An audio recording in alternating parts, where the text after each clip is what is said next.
The arrival of jaunts. The sky turned dark at noon. People across cities looked up, confused. There were no clouds, no storm, just a massive shadow blocking the sun. Then they saw it, a ship.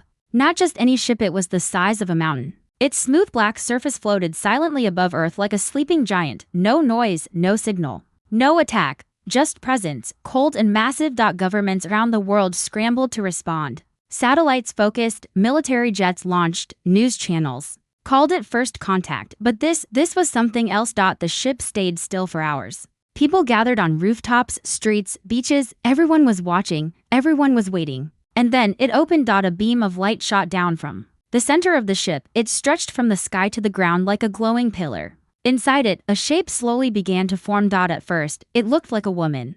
But as she stepped onto the earth, people realized she wasn't human. She was taller than any building in the city. Her armor shimmered in silver and dark purple, sharp lines, glowing marks. Her eyes burned like fire. She stood with her arms crossed, staring down at the world. Her name was Varka. She was not alone. Smaller ships landed near her. Warriors stepped out, aliens of different shapes and sizes. Some had wings, some had blades for arms, some floated without legs. All of them stood behind her like soldiers before a queen. A voice echoed across the land. It wasn't coming from speakers, it was in everyone's mind. Your planet is under watch by the Galactic Order. Your kind is new, weak, wild. I am here to test your worth. People panicked. Some screamed, some fell to their knees, others tried to run. But not Daniel. He stood among the crowd in a small city in eastern Canada. A quiet place, cold, peaceful. Daniel was a mechanic, a former soldier, nothing special. He had seen wars, but nothing like this. Yet, when others feared, he watched. He didn't feel terror, he felt curious. Who was she? Why here? What kind of test? Varka's voice echoed again. Send me your strongest, your best. I do not wish to destroy. I wish to see if your species deserves to stand among the stars. The world froze. What did she mean? A champion, a warrior, a scientist? Governments met in secret. Generals debated. Leaders argued. Meanwhile, Varka waited. Arms still crossed, eyes never blinking. Daniel went home. He turned off the news. He didn't call anyone. Instead, he walked outside and looked at the sky again. He had a strange feeling like this wasn't an invasion. It was something else, a challenge, a warning, or an invitation. He remembered stories from his childhood, stories about dragons and giants. Heroes who were not the strongest, but the bravest, and something inside him whispered, go. He didn't understand why. He wasn't the best fighter, not the smartest, not even important.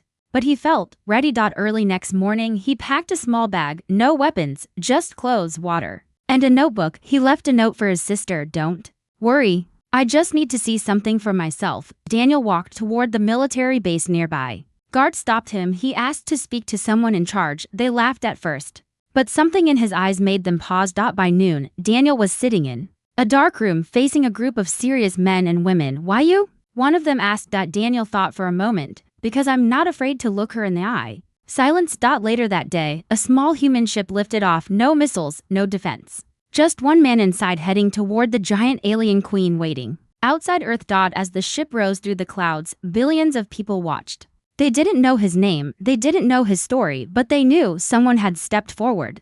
Daniel's ship hovered near Varka's beam of light. He took a deep breath and stepped out. The ground trembled beneath her as Varka turned her head.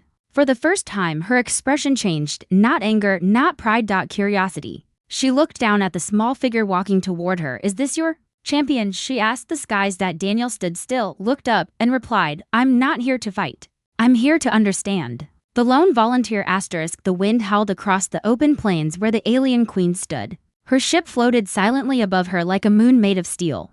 Her warriors stood in perfect formation behind her, watching the tiny human man approach with slow, steady steps. Daniel's boots touched the cracked soil, the light from her ship glowing all around him. He didn't flinch, he didn't kneel, he just looked up at her face hundreds of feet above him. Varka lowered her head slightly, studying him like a scientist watching a strange new insect. You are alone, her voice echoed inside his skull. Daniel nodded. Yes. Where is your armor, your weapon, your army? I brought none, he said. You asked for our strongest. Strength is not always about force. A pause. For the first time, the massive alien queen seemed uncertain, not weak, not afraid, but curious, confused. Behind her, her second in command, a creature with silver eyes and armored skin, growled low. He mocks us, it said. Shall I crush him where he stands? Varka raised one finger. Silence fell instantly. Her eyes narrowed. You are not what I expected. Daniel smiled faintly. That's what makes humans dangerous. In the command room, deep within the Earth's United Defense Station, the leaders of the world watched the transmission with wide eyes and dry throats. He's going to get himself killed, whispered a general. No, said a scientist. She's listening. Why? Another asked. Because he's not trying to be bigger than her, he's just refusing to be smaller. Varka turned her back and walked to a stone-like structure built from alien metal. It glowed at her touch. Very well, she said.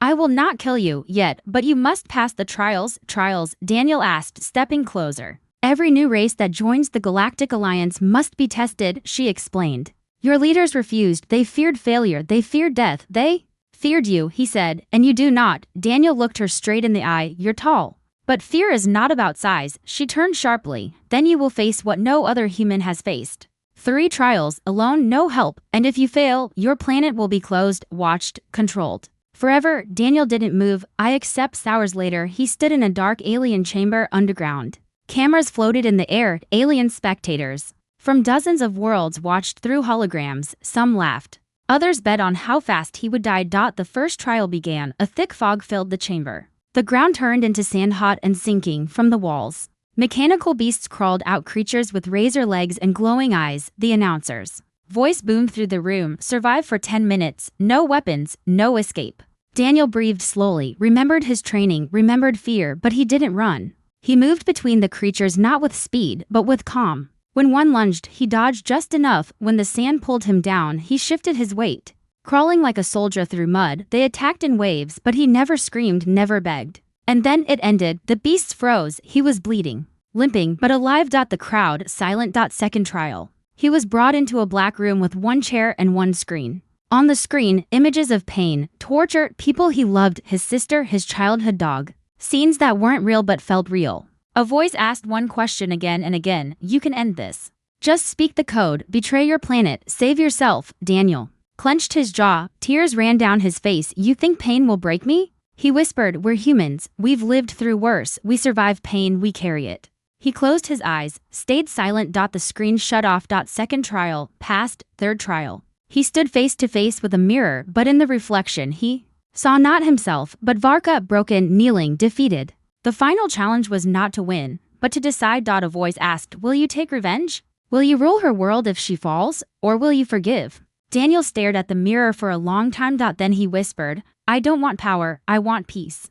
The mirror cracked and vanished. Outside, the sun rose on a new day. Varka watched the trial recordings in silence. Alone, she saw something she did not expect. Courage, patience, empathy. Not just survival, but meaning. Her second in command snarled, he is weak, he should have fought, taken power. He is nothing. Varka didn't answer. She turned and walked to the great hall, where Daniel now rested, sitting on cold stone, breathing slowly. She stood above him. You passed. Daniel looked up. What now? Varka didn't smile, didn't bow, but her voice was softer now. Now, you lead. The warrior queen listens for the first time in many years. The great alien queen stood in silence and listened. Varka had seen thousands of species rise and fall. She had crushed planets under her heel. Her name made empires bow. But this human, this small, quiet human, had done something she never expected. He made her think. Daniel sat at the edge of the alien arena, blood drying on his face, chest rising and falling slowly. 3 impossible trials behind him, survival carved into his bones, pain behind his eyes. But still he didn't flinch. When she walked toward him again, she stood like a storm. He sat like a mountain. No one ever passes all 3 trials without asking for mercy, she said, voice echoing like thunder. Daniel didn't answer at first, just looked at her. Maybe they weren't tests of strength, he said finally. Maybe they were tests of soul. Her golden eyes narrowed. What do you know of soul? Daniel shrugged. Maybe nothing. Or maybe everything. High above them, alien leaders from across the galaxy watched from holographic thrones. Warlords, scientists, kings of distant stars. All eyes were on the human. Some were amused, others uneasy. Because if this was what humans were, resilient, calm, unshaken, then the galaxy had just met something new, something dangerous, something unpredictable. Varka led Daniel through the halls of her ship. It was massive, dark, humming with strange energy. Its walls told stories, etched images of war, fire, conquest. Daniel paused at one. A painting of a smaller version of Varka, kneeling beside a burning city, holding something small in her hands. Is that you? He asked. She didn't answer. What were you holding? He asked again. Varka stopped walking. Her face was hard stone. A brother, she said coldly, dead in my arms, killed by a race that smiled while they burned us. So I made a vow to never kneel, to never break, to never feel. Daniel looked up at her. But you still feel. She looked away. Later, they stood in a round chamber where the stars moved across the ceiling like a living map. It was the command chamber, the heart of her ship, and maybe her soul. You came alone, she said. No army, no offer, no threat, just questions. Sometimes questions are more dangerous than weapons, Daniel replied. Why? Because answers change people. Varka turned toward him sharply. Why do you care so much about peace? Your kind is young, wild, chaotic. Even your leaders can't agree. What makes you think you're worth trusting? Daniel stepped forward. I don't speak for all of us, not the generals, not the rich, not the ones chasing power. Then who do you speak for? She asked. The ones who listen before they strike, the ones who plant trees they'll never see grow, the ones who fall and still get up. The chamber was silent. Her warriors stood outside, unsure whether to prepare for battle or for something far stranger, diplomacy. But something was shifting in Varka's heart, something old, something buried. And hope. In the lower decks, however, trouble was building. Varka's second-in-command General Zarn watched the scenes from a dark room. His claws clicked against the stone table as he growled low. She's weakening. He hissed. This human poison infects her thoughts. Around him, several alien warriors listened. Some loyal, others angry, all afraid. The queen must lead with fear, not with questions,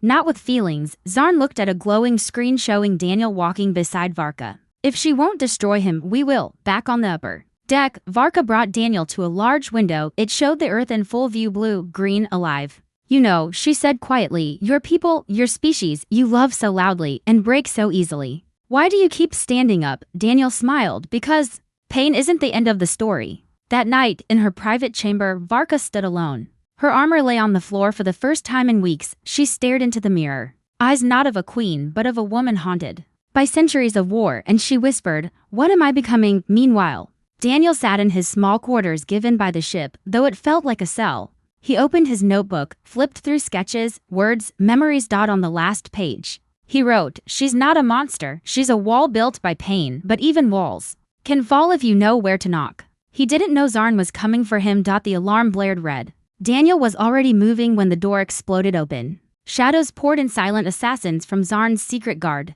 He dodged the first strike, grabbed a metal bar, blocked another. He wasn't a soldier anymore, but instinct never dies. He fought not to kill but to survive. One blade sliced across his ribs. Another cracked into his shoulder. He fell. But he didn't surrender. Varka stormed into the hall moments later. Her eyes burned gold. Her fists crushed stone. She lifted one assassin off the ground and threw him into the wall. Who dares touch him? Her voice was like thunder in a burning sky. Xarn stepped out from the shadows. You've grown weak, queen. Listening to this insect, we are warriors, not diplomats. Varka stepped between Daniel and Zarn. Then listen, General, she growled, very carefully. She raised her voice for all to hear. He stood alone against pain, death, and fear, and still, he chose mercy. That is not weakness. That is what true strength looks like. Silence, shock, even. Zarn stepped back. And Daniel, bleeding and barely standing, whispered, you listened. Trials of the unknown asterisk, they called it the path of the void. A place no species willingly entered. Not twice, hidden in the dead corner of the galaxy, where stars refused to shine and space whispered ancient warnings. The trials of the unknown were reserved for species that dared claim a place in the inner alliance. Varka had never taken anyone there, not even her own. But Daniel asked a question no one had ever asked, what's beyond your throne? After the failed assassination and the speech that shook her army, Varka was no longer just a queen. She was a symbol of uncertainty. To some, it was dangerous, to others, inspiring. Alien worlds whispered her name. Some said she'd gone mad, others said she had finally awakened. Daniel recovered in the med chamber of her ship. Alien medicine rebuilt his broken ribs, but not his sleep. He saw flashes in his dreams, Varka falling, Earth burning, galaxies breaking apart. He didn't know what they meant, but he knew something bigger was coming. The Galactic Council was divided. A dozen alien species met in a chamber carved from the bones of a planet long dead. Cold voices echoed in a circle of shadows. The human must be stopped. No. He must be tested further. He is awakening something. They are still new, still chaotic.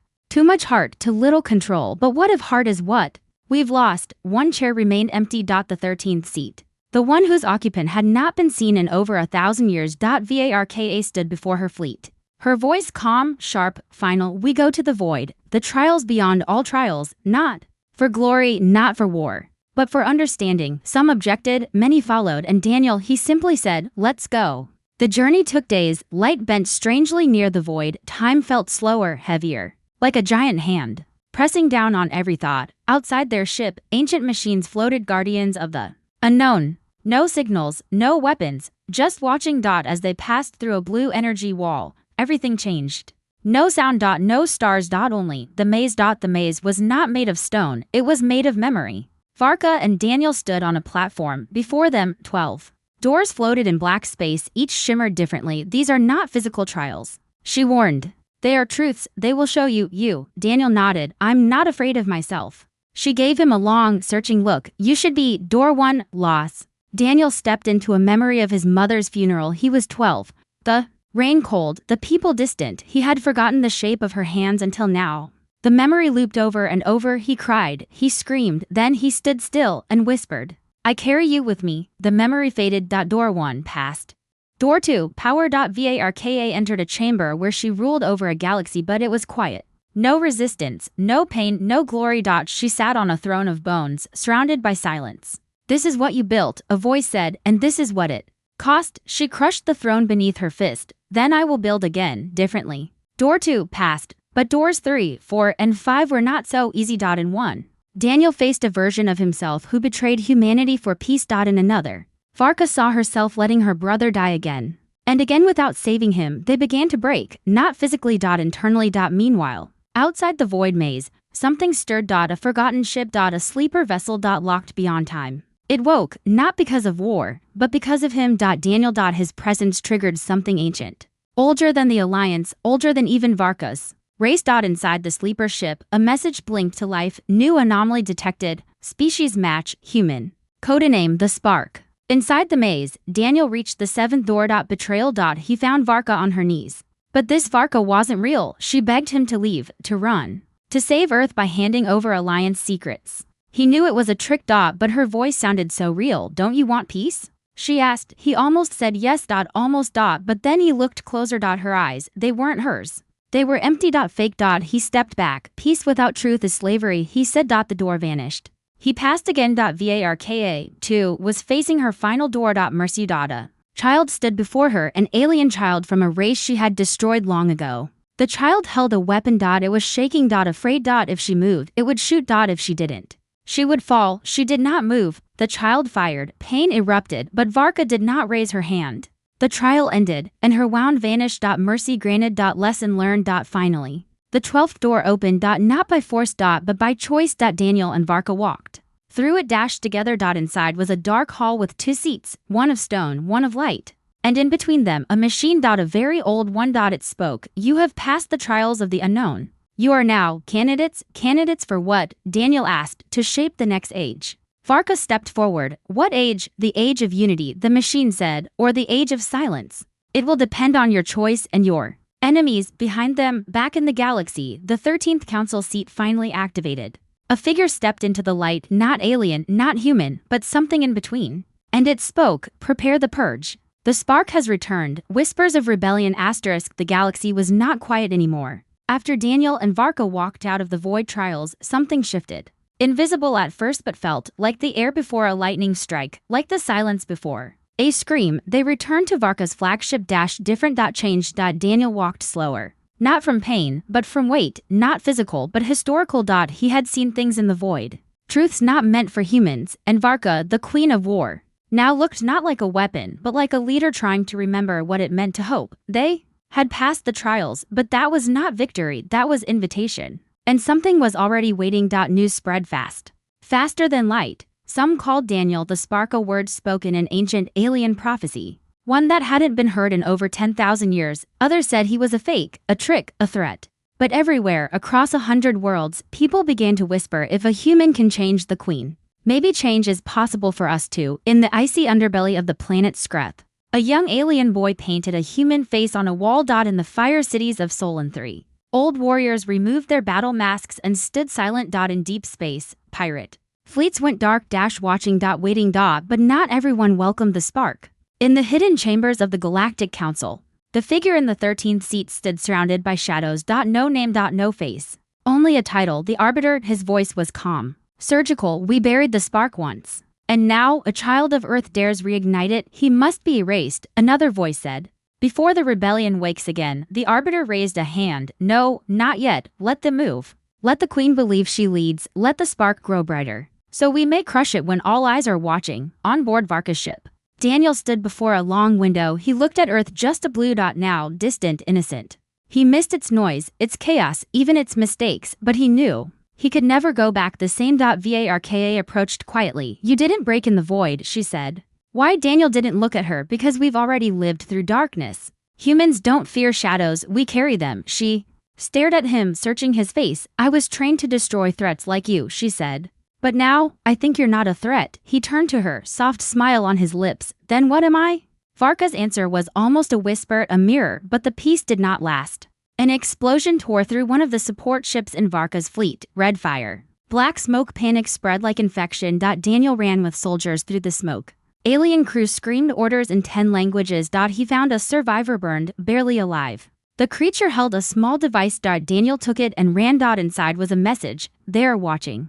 The Council fears you. The purge has begun. Meanwhile, across 3 Alliance-controlled planets, rebellion sparked, not in open war but in silence. Ships went missing. Cities lost power, communications scrambled, and in every place where the system cracked, a symbol appeared. A flame. With human eyes. Daniel and Varka called a secret meeting. Not with leaders but with believers. Captains, thinkers, warriors tired of old wars. They met in orbit around a dying star in a ship older than memory. Varka stood at the center. Daniel beside her. We don't want to rule, she said. We want to rebuild. Daniel stepped forward. I'm not your king. I'm not chosen. I'm just someone who didn't look away. He looked around the room. Maybe that's enough to start something. It began. A quiet alliance, not a rebellion. Not yet. Just voices. Scattered, but growing. And far away, on a forgotten planet. Something else awoke. Beneath layers of ash and crystal, a machine blinked online. A message played, spark detected, awakening prototype, a pod opened, something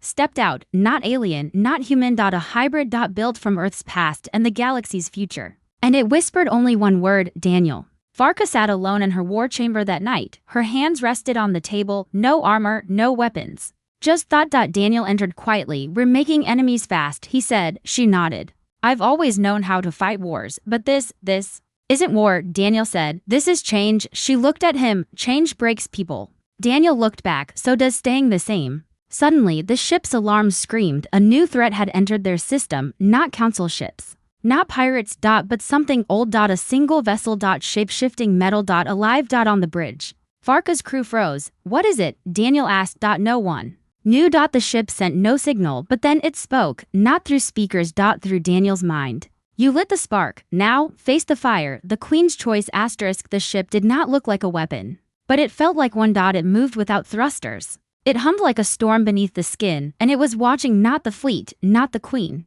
but Daniel. From the observation deck, Daniel stared back at the strange vessel now floating just outside the fleet perimeter. His reflection in the glass looked smaller than usual, more fragile. But his eyes held something ancient. Varka stood beside him, silent. For once, the Queen had no answer. Inside the command room, the voices of her generals filled the space. It's a weapon? No, it's an AI from the ancient wars. Destroy it before it speaks again. Daniel raised a hand. What if it's not here to fight? A silence fell. All eyes turned to him. He stepped toward the center console. It spoke to me, directly, in my head. How? One alien officer asked. Daniel didn't answer right away. Instead, he said, I think it knows me. Varka dismissed the officers. She and Daniel were left alone in the chamber. Her armor shimmered faintly in the low light. She looked tired but not weak. More like someone who had carried too much for too long. There's something you're not telling me, she said finally. Daniel nodded. He walked to the center of the room and opened the small notebook he always carried. Inside were sketches, notes, dreams, memories. And one word, written over and over, spark.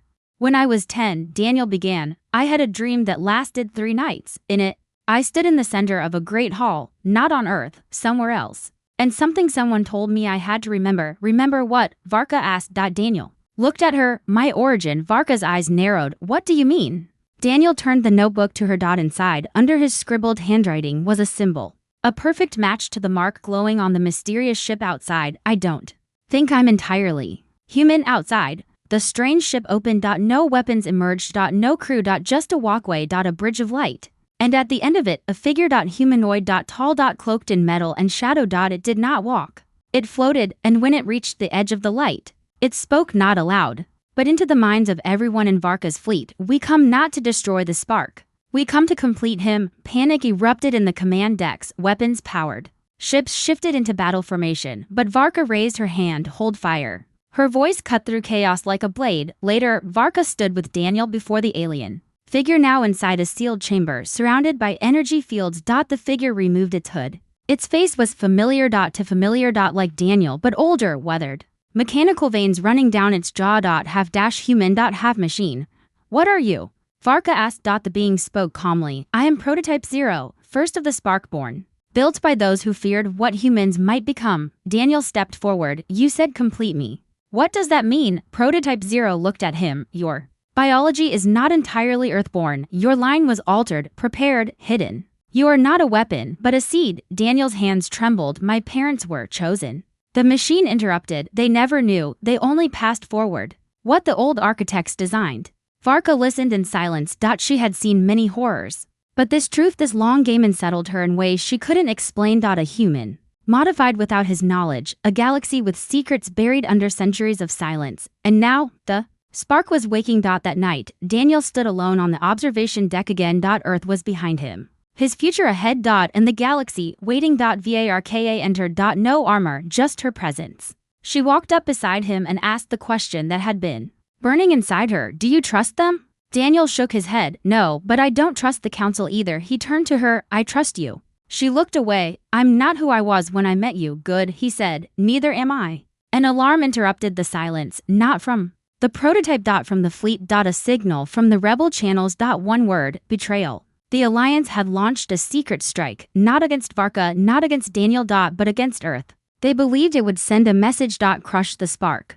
Break the symbol before it could become legend. Varka moved instantly. Her fleet jumped before orders were given. She stood before her commanders and declared, we defend Earth. Not because it is strong, but because it dared to hope. The battle was already burning by the time they arrived. Alliance ships, sleek, silver, heartless, were hammering Earth's orbit. Civilian satellites exploded. Earth's defense grid flickered. Daniel stood in the war chamber, fists clenched. He didn't speak. He watched. Learned. Waited.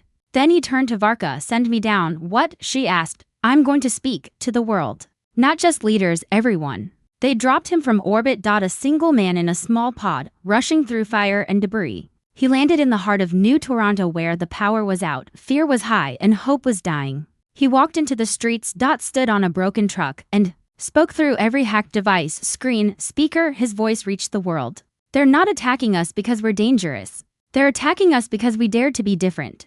Because one of us stood up when giants walked among us. Because someone believed we didn't have to fight to be strong. If this is what they fear, then let them fear, because we're not backing down. Not today, not ever. Across the world, people stood. Some with fists. Some with flags. But all together. And above them, Varka's fleet rained fire on the Alliance attackers, not as conquerors, but as protectors. Later, when the sky was quiet again and the wreckage floated in low orbit, Daniel stood on a hill. Varka joined him. No words for a while. Just silence. Then she said, they'll come again, harder, faster, then we'll be ready. He replied, not with more weapons, with more truth. She looked at him, and in her voice, something cracked. You changed me, Daniel. He looked at her and replied, you let yourself change, and above them, in the stars far beyond.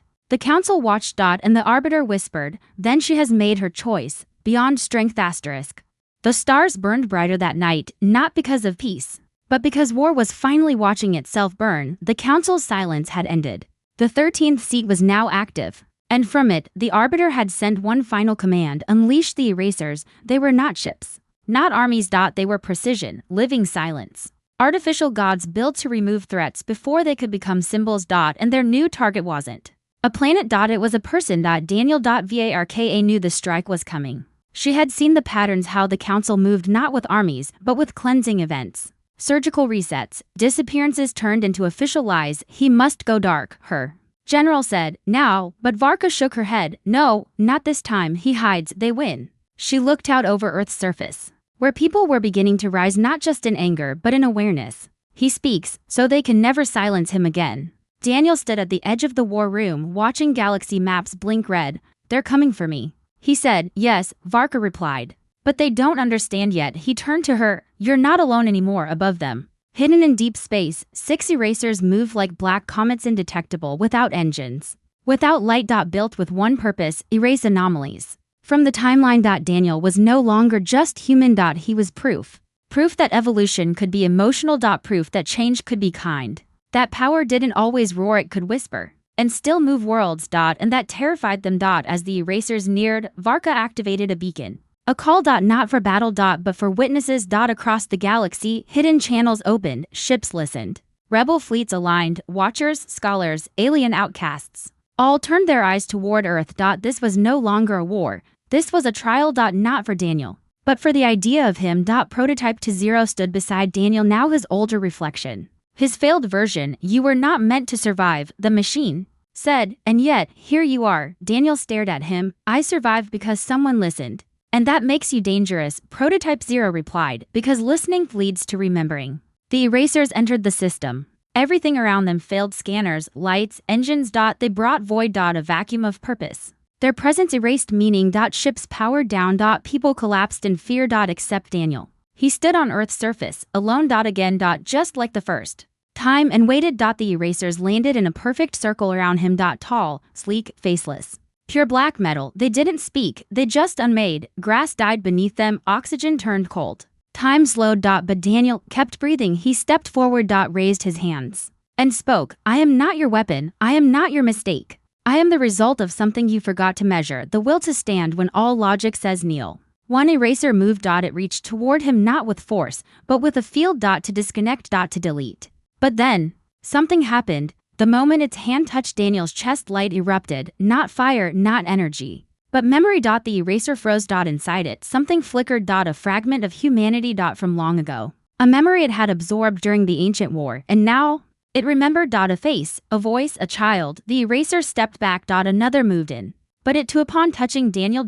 Paused. And broke. One by one, the erasers began to shake, glitch, stutter. Daniel didn't strike them, he reminded them of the very thing the Council had tried to erase from existence: the possibility of mercy inside machines. The choice to change. The right to disobey commands that no longer made sense. Above, in her flagship, Varka watched the impossible unfold. A queen, once worshipped for conquest, now stood with tears in her eyes. This is beyond war, she whispered. This is a new law. The erasers turned to the stars and left, not defeated, but freed. And the Council? They had no answer. Because how do you destroy someone who rewrites the rules of power without touching a single weapon? In the aftermath, messages poured in. From distant empires. From former enemies. From silent watchers. All asking one thing: what now? Daniel stood before a galactic broadcast screen, not as a king, not as a general. But as a witness. He spoke simply. I am not the answer, I am the question that survived. If you're afraid of what comes next, good. That means you're thinking. And if you're thinking, you're already more free than you were yesterday. Varka stood beside him as fleets from hundreds of systems began to raid. A line. Not around strength, not around fear. But around meaning. The Council fell quietly. Not with bombs. But with irrelevance. When people stop listening to power fades. Daniel walked one last time through the halls of Varka's ship. His notebook was full now. On the final page, he wrote, we stood small and spoke loud. We listened when others shouted, and in the end, it was not strength that saved us, but the choice to change. Varka met him by the departure dock. So, she asked, what now for the spark? He smiled. Now, I go home, and after that, he paused. Maybe I build something. What? He looked at her. A future? She nodded, softly. When you're ready, come find me. We have a galaxy to repair. I will, Daniel said, not as your soldier, no. She replied, as my equal. As his ship lifted off, the stars around him didn't look cold anymore. They looked like questions waiting to be asked. And maybe now, finally, someone had the courage to answer them, not with strength, but with understanding.